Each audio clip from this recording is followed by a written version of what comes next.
Okay, did we banter? Did we banter? We did not have any intro clip. What is our intro clip? I don't know. I think it'll be a surprise.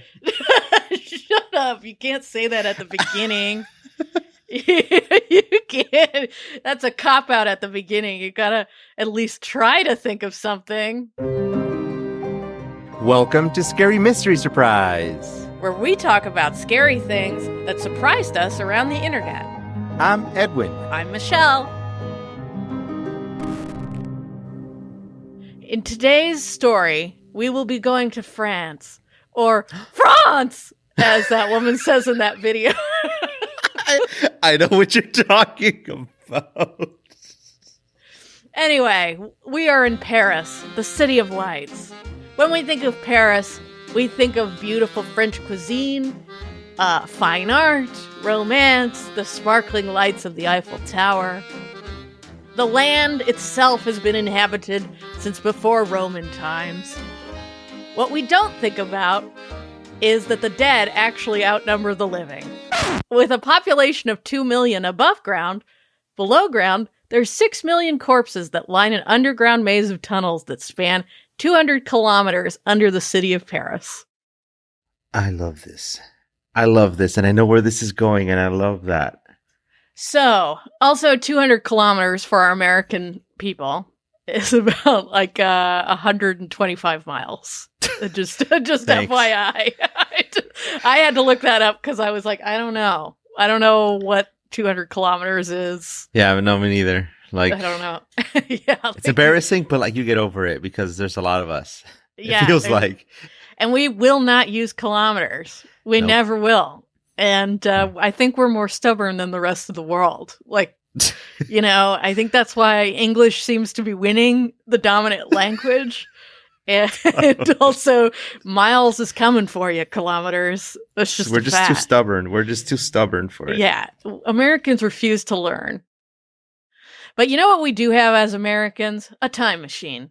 Because we're going to have to go back and figure out where those tunnels came from underneath the city of Paris. So get in that time machine. Is it all gassed up, Edwin? Yeah, it is. Like diesel this time. Just extra preparedness. Full tank of diesel. Okay, let's go. I love these washing machine effects. Okay, here we are back in the 12th century, in the Holy Innocents Cemetery, built in the center of Paris. As is often the case in big cities, outdoor space was limited. And as more people flocked to the city, it became very hard to bury the dead. So the people at the Holy Innocent graveyard decided they'd just start doing mass grave burials with about 1,500 bodies. Like a pit, like you just do a big old pit. That is a recipe for ghosts. Yeah. It's a big, it's a 1,500 body pit. They fill it in, dig another pit, like they just did that. That was what they did. And it seemed like a way to solve this problem in the 12th century because it didn't really become a problem again until the 17th century. So they did big burial pits. And I just wrote, Très stinky. For 500 years? Yeah, for 500 years. They just dug pits and threw people. And as we know, France went through a lot of shit during that time. I mean, you get the French Revolution, you get I'm sure some plagues came through, endless wars with England. Like, there's just a bunch of stuff going on. Yeah. Oh man. Did they bury them throw them in there whole, not ashes, nothing. It's just dumped. They just threw the whole body in. So this worked until the 17th century. The bodies were simply stacked too high and couldn't be buried deep enough. And in that 500 years that had passed, more and more bones began to protrude from the soil, and the graveyard was littered with skeletal remains of Parisians long past. Which, oh God, can you even imagine? I just can't even imagine. That is terrible. I just imagine them like layers of a cake Oh, You oh know? yeah. There's a phrase coming that I think you'll appreciate. So decomposition is really fascinating and it's complex. You have to have the right conditions in order for bodies to decay. So when a graveyard like that is, or like body pits like that, release gases and noxious fumes above the soil, which don't let any oxygen enter the soil, soon the graveyard is not only full of bones, but also this substance called corpse wax, which is exactly as it sounds. Oh, I just got a weird. I don't know if you saw that. I just got like a weird taste in my mouth. Delicious, delicious corpse wax. Is it like the fat of the dead, or is it? Yeah, it's the fat of the dead. The fat of the dead. I love The fat that. of the dead. It's 100% the fat of the dead. It's just like all the goo. That Sounds like a terrible movie. Did you see Fat of the Dead? It was so good. So the surrounding area smelled so horrific, no one wanted to live or set up shop in that area. And King Louis XVI, well, he was forced to take action about it because a basement nearby collapsed. And then body soup filled it up. And I kind of imagine it like a tsunami of body goo pouring into that basement. Does it smell? Does it stink? Yeah. People didn't want to live, they didn't want to have businesses, so people weren't moving there. So that's why the king kind of got involved. And this incident of the tsunami body goo. So the king closed all graveyards, but there was still a problem at the Holy Innocent graveyard because, the bodies were still publicly rotting. And so they needed to figure out a way to put them deeper into the ground. And so, over the next 2 years, workers exhumed and moved millions of bodies from the Holy Innocent graveyard to the winding catacombs that existed under the city. But wait, where did these catacombs come from, and why were they the answer? Wait, so the catacombs were already there? Yeah. So the catacombs had existed underneath the city of Paris since Roman times. They were basically limestone mines, and they'd use the limestone they'd mined and build the buildings up.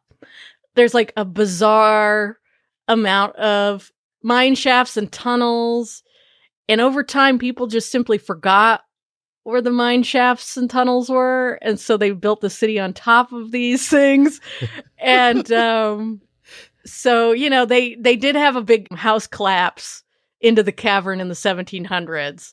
So everyone was aware that these catacombs were there. So they that brought it back that there are these big tunnels. And basically they removed all the bones from the graveyards and simply stacked them in the tunnels. Workers eventually decided to create designs with the human remains. Designs? Like, they'd stack skulls and femurs and they'd make them into a beautiful shape like a heart. There's different designs. And the people that really benefited the most from moving all the bodies were the candles and soap makers of France, because they used the corpse wax to make soap and candles and sell it back to the inhabitants of Paris. I thought because people needed candles in there, so they Oh no. No. They were like, we'll take that. And then I wrote, entrepreneur is after all a French word. Wait, hold on. So they made candles out of dead people, basically. Yeah, it's the fat. It's like, did you watch Fight Club back in the day? I don't even remember it. Well, that was like that whole thing that they steal the liposuction fat and then make it into like soap or whatever. I am so curious to see if we could get a candle made of corpse wax. Yeah. I don't know why. It just. What would it smell like? I guess that's my question now. Is like pork. Everything smells like pork. So anyway, we can go back to the present time now. Jeez, the past is terrible. I always imagine it as like a dark, gloomy. Well, we went to a very stinky place. I mean, look, I wouldn't want the job of throwing people's bodies into a pit. Oh, also, famous person alert, hot celebrity goss. The guy who wrote Little Red Riding Hood and Cinderella is buried in the catacombs. What? Yeah, go figure. Wait, when was it written? Do you know? Like, was this back in the... I think they buried people until like the 19th century. So they buried people in there until the 19th century. Okay. So that's a while. I mean, there's 6 million bodies in there. Wow. It's just pretty fucking crazy. And now they went back to just cemeteries. I don't know what they're doing. I mean, I have no idea what they're doing currently, but I don't think they still put stuff in there.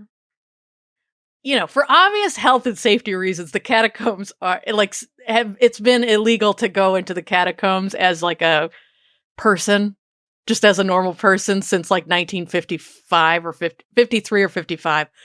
And also because in France, there's this weird law where if you buy property, you also own the ground underneath it. So like technically, if you bought a house in Paris, you'd own that piece of the catacombs that was underneath your house. So people don't want randos in there underneath their property. Yeah, it's trespassing. Also, it's incredibly dangerous. Most of it's not lit. There's not like a full public map of things down there, so you don't know where anything is or how to get out. It can be pretty creepy. But you can do it. Oh, yeah, you can do it. There's like secret entrances. There are all these people called cataphiles that do it. I'll talk a little bit about them. Cataphiles. It's like tons of area that's off limits. But that doesn't stop people from exploring them. And that's what a cataphile is, are these underground explorers. And I feel like it's almost like a rite of passage in France. Like, I bet as a teenager, you probably... Hey, you want to be cool? You like in Paris, you have to like go and like explore the catacombs. The tunnels are home to like people throw like raves down there. People throw parties. They do art installations, secret performances, which would be rad. Awesome. That would be fucking rad to go see. And then in 2017, a gang of criminals used the catacombs to dig their way into a wine cellar of a rich Parisian townhouse and stole 250,000 euros worth of wine. Fun fact. We must have our wine. We need our wine. They would do anything for their wine. Anything. Jeez. I didn't know it was that complex. Like, it's a whole thing. It's like its own culture. It's interesting because I didn't come across this, but you know, in New York, there's like the mole people in New York that live in the tunnels. Yeah. I wouldn't be surprised if there was something along the lines of that here, but there was nothing that specifically said that people live down here. But there was this one example, and nobody knows what this is about, but in 1981, a group of 6 teenager cataphiles pulled off an incredible stunt because they used the tunnels to mine into the Department of Telecommunications in Paris and stole one item, and it was a complete map of the catacombs. So they have this one map, and the group is now known as Les UX, or the Urban Experiment, and they became an established group, which now has subdivisions dedicated to the task of like preserving the tunnels, taking care of the tunnels.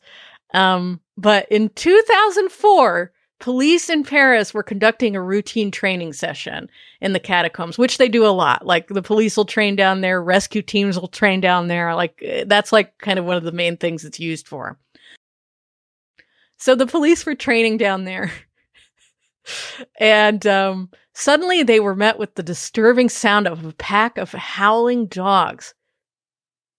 Determined to continue the exercise, the police made their way deeper into the tunnel, seemingly abandoned for centuries. And as they neared the tunnel that opened into a cavern, they were halted in their tracks because it wasn't just a cavern anymore. It was a fully functioning cinema, complete with a bar and a restaurant. Yeah, Les UX had carved seats into the stone walls, built the working bar and the small restaurant, and hooked up electricity and phone lines.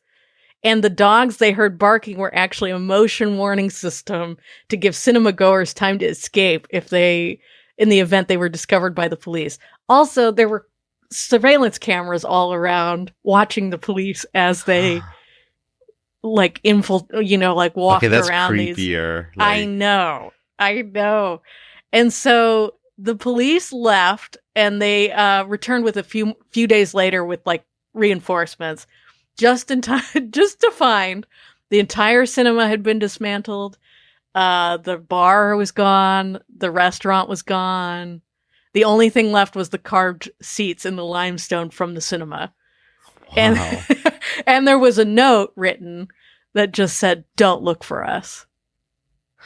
Okay, now that's cool.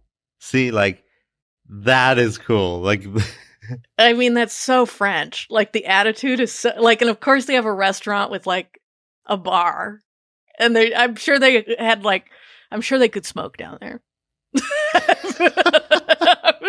I'm sure they could smoke. I'm sure they had baguettes. I'm sure they had a beret shop. And like the Eiffel Tower keychains. Yeah, of course.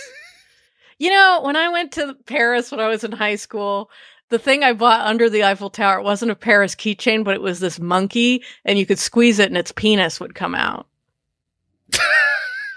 Like they sold the Eiffel Tower keychains, and then they sold these weird monkey penis keychains. And that's the one I bought.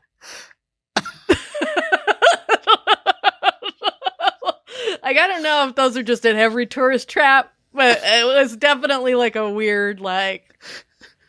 I mean, it does its job. Like, you remember Paris. Oh, I do. When you see that object, it's like... It's not some generic Eiffel Tower keychain. It's more of a monkey penis keychain. Yeah, it's a monkey penis keychain. Yeah, it had a loincloth, and then you'd squeeze it, and then its penis would come out of it, and then it would roll back inside. Anyway, that's my Paris story.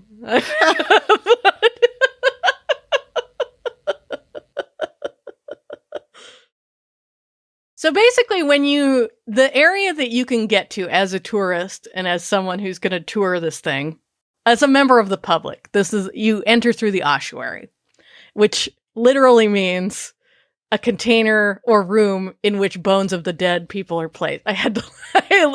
There's a word for that. That's what ossuary means. I mean, yeah. I didn't even know there was a place for that. Yeah. Like, as in... So I was just like, oh... Okay, so yeah, a container or room in which the bones of the dead are placed. Also, there's an inscription over the door that reads, and this is in French, but I'm going to read the English one. "Stop. This is the Empire of the Dead." Stop. So, which it definitely is.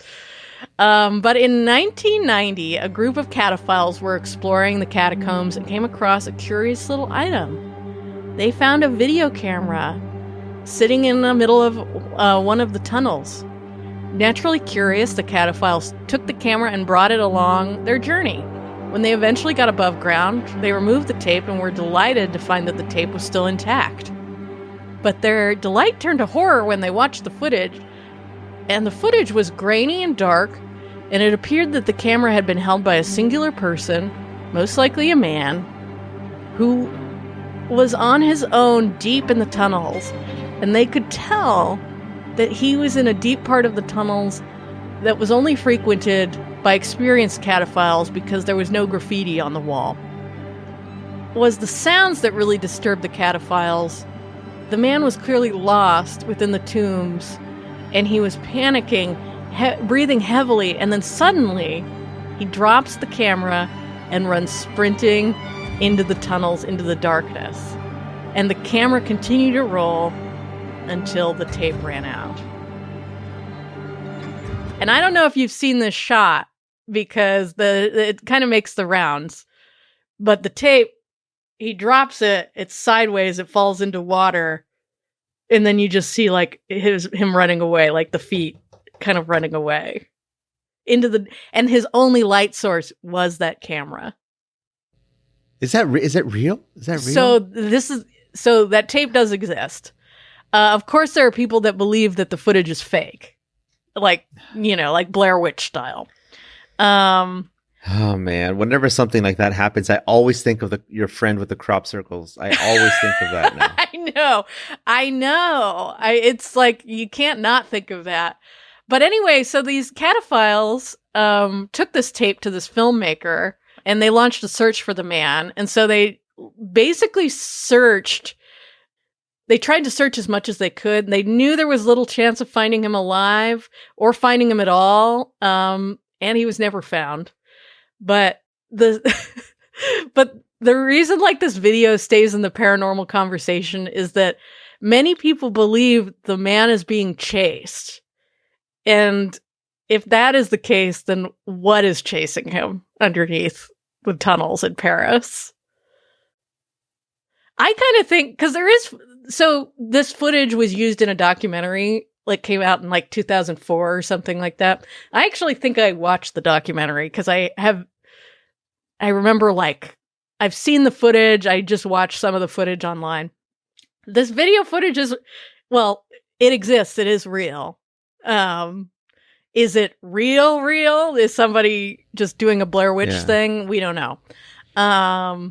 But it is quite eerie. So it looks like there's some sort of ritualistic drawing on the wall. So that gets all the conspiracy theories in there about like Satanists and cult people and all that, like he saw something he shouldn't have. Also people think he could have just gone, there's like a term for it when you're in the dark for a very long time and you get turned around. I don't remember what it's called, but you kind of go a little nuts. And so people think that he might have just been having a panic episode where you start to realize you're lost and then you just freak out. You might start hearing noises. Yes. You might feel like you're being chased. Then next thing you know, you're running into the dark. Wow. Yeah. But and then some people just think it's the filmmaker who faked the footage and wanted it to be his time in the sun or whatever, wanted the attention for the fake footage. It could be all those things. It could be none of those things. We don't know. The guy was never found. We have no idea. You never see his face. You never, it's just this mysterious guy who starts to breathe heavy and panic and then takes off into the dark. Jeez, okay, I want to see that. I want to see that footage. Because if it's a short clip, then it might be fake. But if it's like, he's actually exploring. It's like 45 minutes. It's 45 Oh, wow, minutes. okay. Yeah. So, I don't know. It doesn't seem like the filmmaker really made like a ton of money off this clip. So, in a way, it kind of feels genuine. I don't know if it is. It could have been someone playing a prank in the tunnel, and then the filmmaker's actually genuine. You never know. You never know what's going on with people, but it's still fucking eerie as shit. Yeah. Wow. What are we going to talk about next week, Michelle? I don't know, but I think it'll be a surprise. Always. Bye, guys.